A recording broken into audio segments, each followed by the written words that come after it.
We all know that having unprotected sex can give you STDs, like herpes or gonorrhea, but there's also one that can give you cancer, HPV, human papillomavirus. You can even get it through oral sex, which then can lead to oral cancer. It's still rare, but the numbers are rising and it's happening more in younger patients. I'm Jamie Winstone, and I know what it's like to watch someone close to me fight cancer. My good friend Paul had colon cancer and recently died. He was only 27. His cancer couldn't be beaten. It was, colon cancer, and there's not really a way to prevent it. But cancer from HPV, the human papillomavirus, can be prevented. A simple vaccination can stop it. That's all it takes, but it's only being given to girls.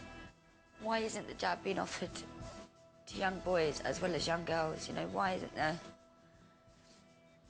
Just, I want an explanation. I want to know what.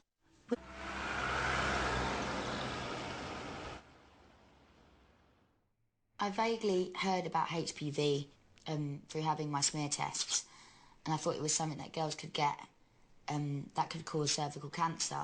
I had never ever made the connection in my head between HPV and sex, let alone oral sex, which even saying it sounds unbelievable.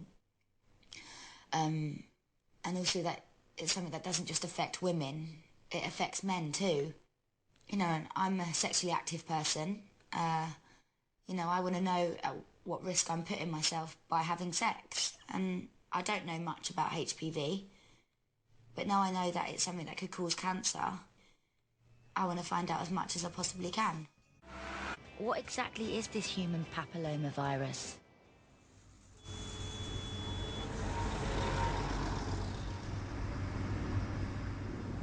Today we're travelling to Cambridge University to meet Professor Margaret Stanley, who's the queen bee of HPV.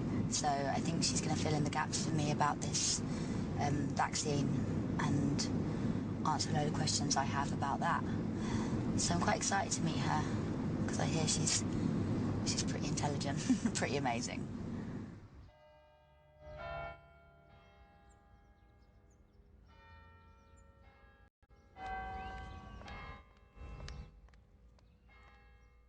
Margaret's a fellow at Christ's College.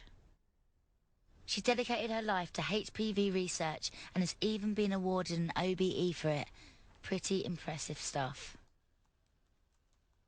I suppose the first thing I want to ask is, how do you get the virus, and what it is? What is it?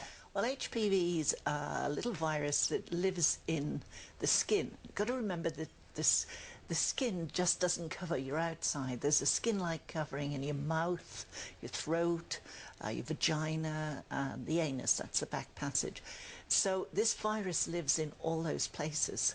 And it's a virus that doesn't get into the bloodstream. It only lives in the skin. So you get it basically from sex. So if you have vaginal sex, you get it in the cervix and the vagina. If you have anal sex or at the outside of the anus, you get it in the anus. And if you have oral sex, you get it in the mouth. So oral sex isn't safe? In a word, no. No. Lots of teens, particularly, have oral sex because they won't get pregnant. I have to tell them that's the only thing they won't get. I mean, oral sex is sex, and so you get transmission of whatever you've got on your genitalia, okay? And that includes HPV. Interestingly, it's easier for a guy to acquire HPV from his female partner than for a woman to get HPV from a man. So if a guy is having oral sex with a girl, he's more likely to acquire HPV in his mouth than the woman is likely to acquire HPV if she's doing a blowjob on. What? Say if a guy was watching this now and he's had more than 5 sexual partners or performed oral sex with 5 or more women or men, what would your advice be to him? To not send him into a panic of, oh my God, I've got HPV. No, come on. First of all, it's a very common virus, You and I will have had it, or you're likely to get it. I'll certainly have had it. Just about everybody acquires this virus. Nearly all of us get rid of it. But there are about, 1 in 10 people who don't manage to get rid of the virus because their immune systems, for one reason or other, can't handle it. So the likelihood is you're fine. So don't worry. As they say in Dad's army, don't panic. Don't panic. Don't panic. But there's a serious side to this, because in the last couple of years there's been a lot of information come out, and it shows that cancer caused by HPV in the mouth is higher than we thought, and more concerningly, it's going up at a very steep rate. HPV, the human papillomavirus, is very common, and 80% of the sexually active population has it. It's usually spread through vaginal, anal and oral sex, which in some people could lead to cervical, anal and oral cancer.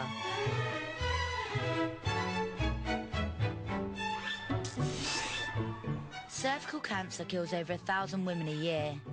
So in 2008, the NHS started to give the HPV vaccine to all schoolgirls. Boys weren't seen as a priority. The theory was, if the girls got the jab, they couldn't pass the virus on to the boys anyway.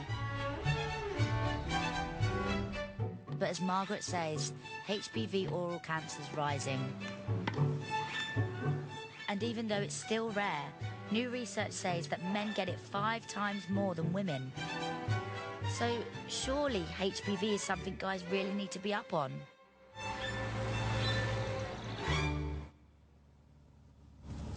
Okay, so what I want to know today is if teenage boys are even aware of HPV, especially as they're the ones that aren't offered the jab against it.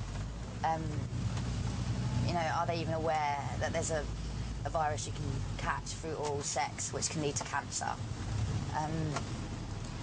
And, you know, even if they were offered the jab, would they have it? There's a sexually transmitted disease that you might not have heard about, called HPV. No, but what does it stand for? A human papillomavirus, basically. Human papillomavirus. Human papillomavirus. How many of you know what HPV is? Never heard of it. Never heard of it? Well, haven't heard about it much. Like, just heard it from girls in college and that, saying that's why they're getting an injection on that day. That's pretty much it. And do you know what it was for? Do you know why? Was you told why? They just told me it's like a new virus that girls can catch. Like, so that's all I just thought, okay, cool. Us boys. Did it raise any bells in your head? Did you make you think, well... From speaking to females about the actual jab that they're supposed to be getting for cervical cancer, they haven't actually described it as something that males should take as well as females. So we've kind of took it like, okay, it's only for females sort of thing. Like, males don't even need it at all. Well, HPV is basically a virus you can catch through oral sex, through oral contact, by going down on your girlfriend, basically, stuff like that. Something that boys and girls can carry as well. How does that make you feel that, you know, that girls are getting offered this jab in school and not boys? That is unfair. I don't know why they can give it to girls and not boys. That is so stupid. They've come to my college, they've done it with girls, but I personally think they should have come with boys and educate us about it, because all we just see girls getting jabs, we haven't got a clue what's going on. Yeah, I agree with Moses here. It's kind of disrespectful. Even though we should be able to learn about the virus so we won't be able to catch it, and also like give us an opportunity to get a jab if we wanted to as well.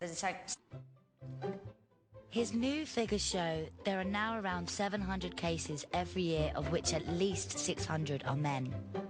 And with no jab available to them on the NHS, it's the guys who are left unprotected. So, what's the deal for the boys? They could visit a private clinic like this one, but they'd better be feeling flush, because they'd have to fork out between £300 and £400.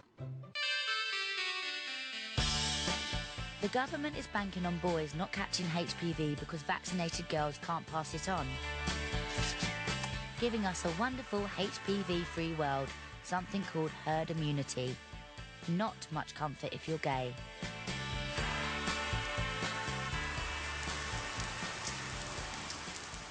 And there's another problem. Right now, as it stands, it's down to the girls to protect the boys, as they're the only ones being offered the jab. But the older girls, the 16 to 18-year-old girls, aren't having it for some reason. So what I want to know is, are they aware of not only they're not protecting themselves, but they're also not protecting the men or the boys? Kind of be quite interesting to talk to these girls and find out what's the bottom of this.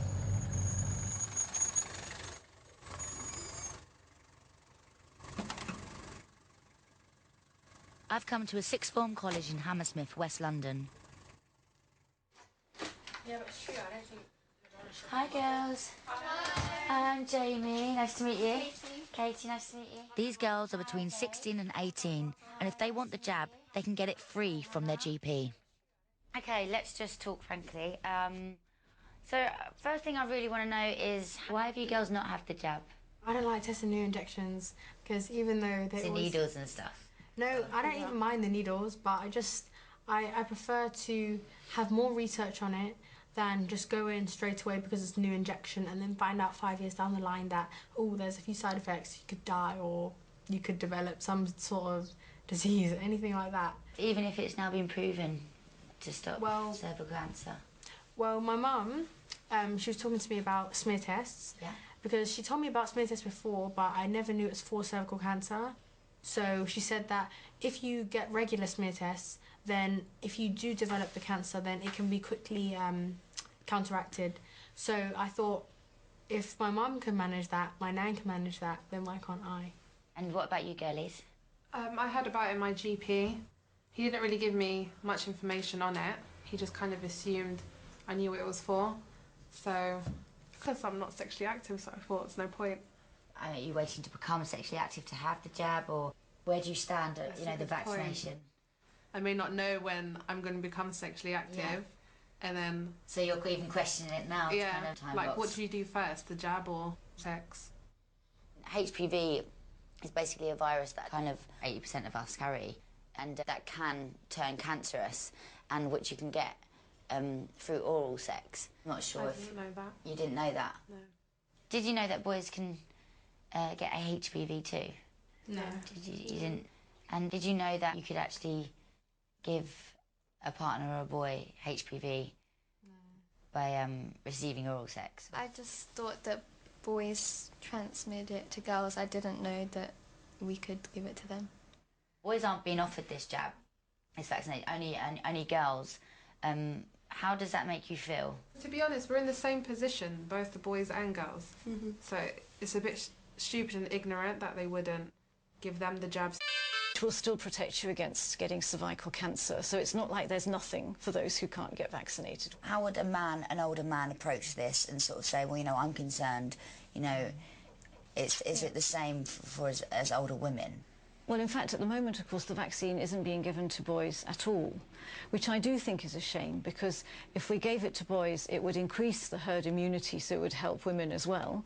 But also, of course, for men who have sex with men, they are at higher risk of getting things like genital warts, anal cancer, probably oral cancer, all these other HPV-related diseases, and they're not going to get protected at all without a sort of vaccination program for boys. So I do think the earlier they could get vaccinated, the better. It will still... Professor David Salisbury is the man with the answers. He's the Director of Immunisation, and he advises the government on what vaccinations should be given on the NHS. So during this documentary, I've met someone who had suffered from HPV cancer, and he has a daughter and a son. And I found it quite unfair that, he could get his daughter vaccinated with this jab, but his son couldn't, and especially as they were in nowhere near a position to afford it. How does that make you feel? What position does that put you in? What we do not have enough evidence for yet is it going to be cost effective? Is it good use of money to vaccinate males? And it's not just one or two that might want it. We would have to vaccinate all of the males, that's 300,000 boys every year, and we have to know that